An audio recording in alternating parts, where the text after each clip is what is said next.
Sure. So Jayden had good rehab session today. He also threw out on the field. He won't practice today.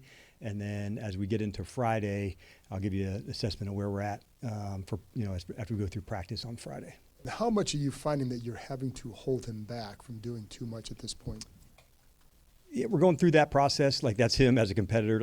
But we also, recognize the importance of the person, the player, what he means to the franchise. So we're also going to be smart, not just fast in this assessment. But this is a player that's absolutely wanting to do everything all the time. So it was a good start to the week for us, throwing the movements at the position. So I know we've talked a little bit about return to play, but there are position-specific skills that you do for each one. So he hit those today, which was a good start. And then, like I said, I'll give you the final update on Friday. Do you need to see him back on the field with the rest of the team before you feel okay? Yeah, I would. It's important, timing, reps, the movements. But it was a good first step to it, Nikki. But, we'd have to get some reps for sure. And then for the O-line, after watching the tape, what is your general assessment of where Connerly is at? And is there any consideration on using Wiley at either guard or tackle on the right side? I think we want to stick to the, competition is the central theme in what we do. If I'm looking at two games, there's things that I also liked, in the opening game. We ran the ball well and effectively into that space. So, we got things to improve on for sure, not just at one spot, but at a number of them. And we plan on doing that. Hi, Coach. How do you prepare for a guy like Max Crosby after playing against Micah Parsons last week? Does that help prepare your offensive line for come against a top-tier edge rusher? Yeah, not so easy, guys. He is an absolute savage of a player. I love watching him, the energy, the effort, the skill of it. Somebody that, I just respect a lot. And so his game, the way he plays, the style. So overall, we'll have to all play better, than we did in our last performance. And that's what we certainly plan on doing. But, he has garnered that kind of attention for sure.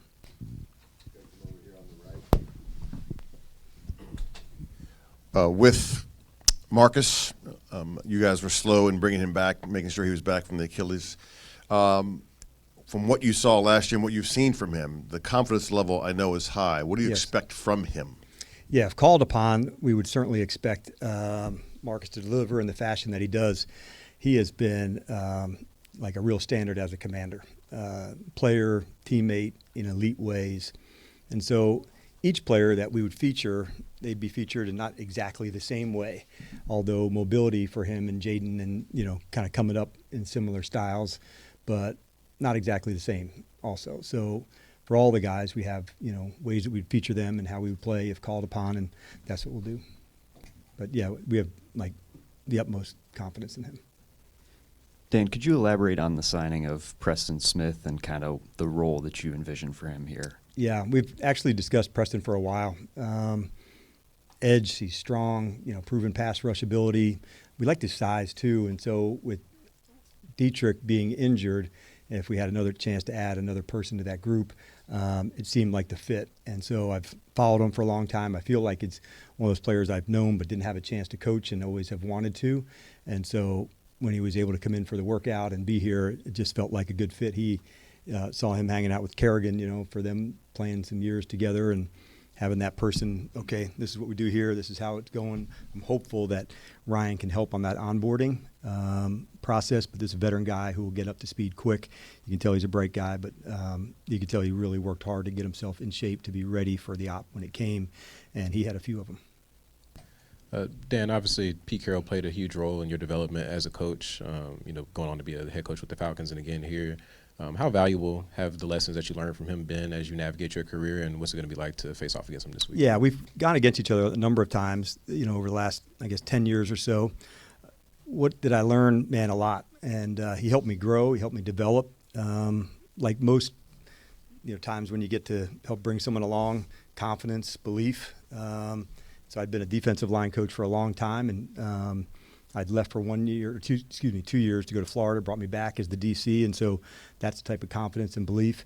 For him, I think, like his rock-solid philosophy. That's such an important thing that you need as a head coach. Sometimes as a play caller, you're just this unit, just thing, but as the head coach, man, it's everything. And so two of the very best that I've been around in instilling a philosophy was Pete and Nick Saban, and they both everybody knew how you get down and what's required and what it's about. And so that was such an important time for me. And also doing it in your own authentic way. I've certainly learned a lot from him, but I would, think it's more in my flavor of how I do it, but it was certainly a really important part for me. Hi, Dan. Hello. As a defensive line expert, what would you say makes Max Crosby as effective as he is, and what kind of adjustments do you need to make to account for him? Yeah. I think the first two things that come to mind when I think of him, this is like elite effort. And like, okay, yeah, I've heard that a lot, but I'm saying it's at the upper range of it where he can, his stamina to go hard over and over again.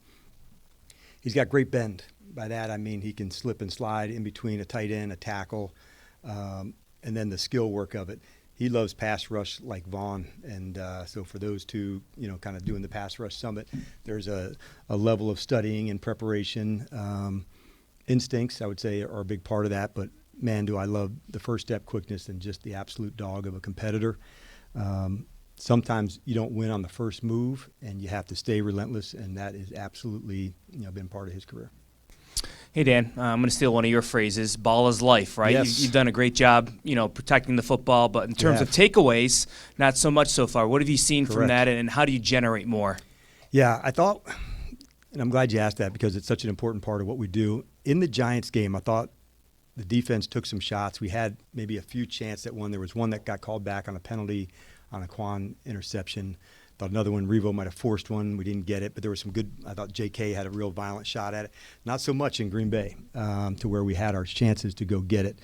But you do have to take them, takeaways. Not something they're just going to give to you. So we got to be mindful. So in one game, it didn't go our way in terms of getting them, but I thought the attitude and intention of taking them was there. In the second one, we didn't meet the mark. So it's a really important part of it. I thought in the Giant game, almost one with Nick Ballore on special teams, by the covering, the hitting, and that's another phase that we, kind of think of the covering on punts and the covering of kicks as like a defensive phase to it, the returns as like an offensive phase of taking care of it. But it's really important, and we know it helps us win. You can't be, reckless to just take a shot at the ball and not, tackle and hit. But, we got to improve in that spot. Coach, last season, this team seemed to respond well to adversity. It seemed like when you all got knocked down, you not only got up, but you got up better than you were before. I wonder what you all take from last week as you bring into this week and moving forward. Yeah, we talk about it a lot. It's going to come on the adversity side. I was pleased that we stayed in the fight because it didn't feel as close even at the fourth quarter to be in it.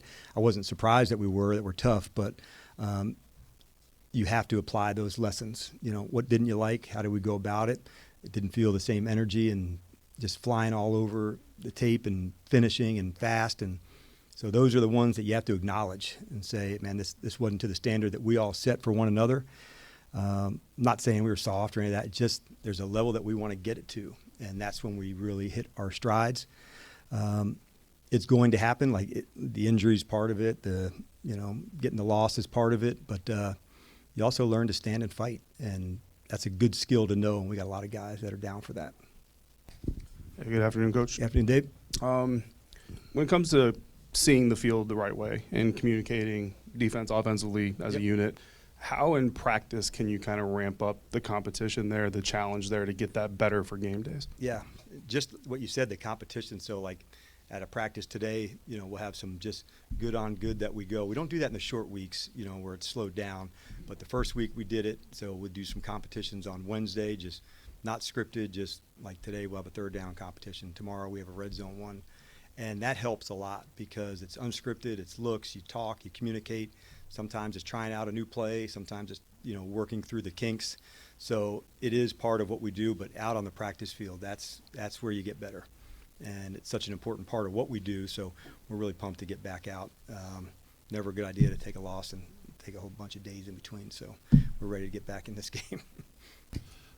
Signing Chase Edmonds, somebody who has a little bit of familiarity with Cliff Kingsbury, is that a player that you foresee once he gets a little more comfortable here having a regular role in the offense, or is he more injury in case of injury? No, we definitely have a vision for it. How long that takes, we'll see. But getting into the system here, he came in and did a really good job in the workout.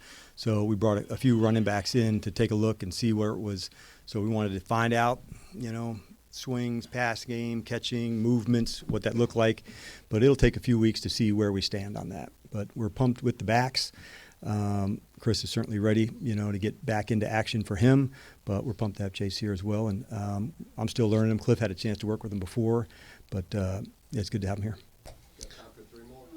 Dan, sorry if I missed this. With Noah Brown, you said earlier that it was probably a long shot for this week, but do you have a sense of his timeline and when he's going to be able to get going? Yeah, he was kind of like in the Jayden spot where I'm saying I'm working him through to see where he is. He won't practice today, but I'm more encouraged than I was maybe when we spoke Monday that it's, hopefully turning sooner than later.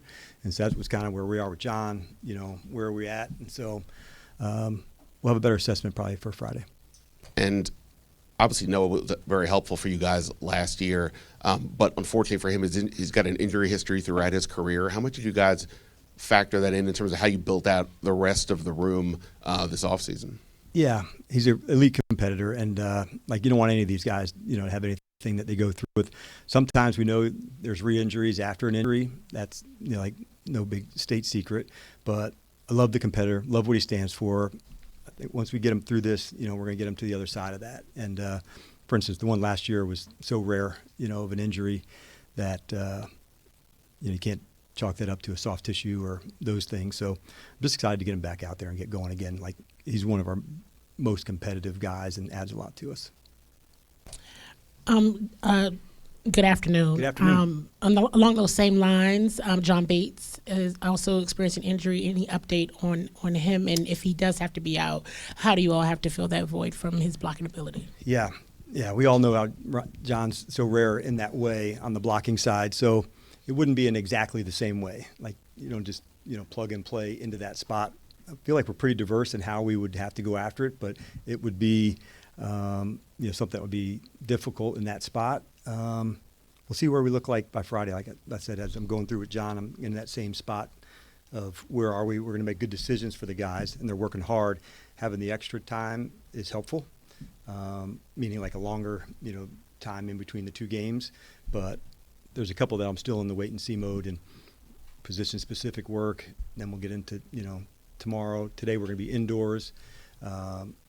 Many, did things through the walkthrough, and then see where we are tomorrow. So I'm still on a wait and see with a couple guys. You're welcome.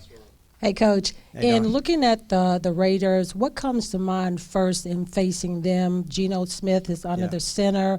What do you see in that team? Yeah, there's a lot to like. They have obviously talked about Geno, he's got one of the strongest arms, can absolutely rip the ball. I think they got really good tight end group. They've got speed and route runners at receiver. I think an excellent running back, especially in terms of breaking tackles. So when you put all those together, run game, tight ends, receivers, strong arm quarterback, you can see that's what I thought of first. And then on the D side, I like, the ends, the rushers that they have. Kuntz is back. They've got veteran, strong linebackers down there that are inside, a safety that we know well, and Chin, who's just down in the box and tackling well. So when you look at them, you see, okay, featuring players, identity, style, attitude, and a lot to like, in terms of who they are, and certainly with the running back and the tight end, these are some really talented guys, who are young guys just kind of on their way up. So we'll have our hands full. All right. Thanks, Coach. All right. Thanks, everybody. No questions for Tashawn.